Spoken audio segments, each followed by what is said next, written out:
ملک جمیل احمد کی طرف سے گرینڈ افطار پارٹی. مہمانوں کا استقبال ملک نعیم اسلم، ملک مقیم اسلم، ملک وسیم اسلم، ملک شکیل اسلم و دوست احباب نے کیا.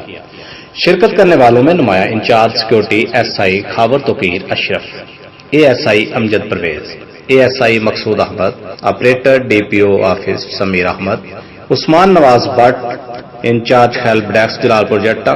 مرزا جاوید نومی، یوسف خانی، محرر چوکی، Jattu Akal, Umar Butt O S I branch, Usman Sethi تھانہ شاہین، جگیر احمد تھانہ لاری اڈا، معظم شاہ تھانہ civil line, Muhammad Saleem security branch, Imran Manda security branch, Muhammad Anwar Butt city motors, Mudassar Butt, doctor Abdul Jabbar, استاد Muhammad Yaqoob, Chaudhry Nadeem Aslam, Chaudhry Maqsood Ahmad, Chaudhry Abdul Ghafoor, Muhammad Imran advocate, Sajjad Shah wireless operator, Faisal Mahmood تھانہ رکھماریاں و دیگر شامل تھے. رپورٹ ڈاکٹر زبیر احمد زیب، بیورو چیف، سریام نیوز، دولت نگر.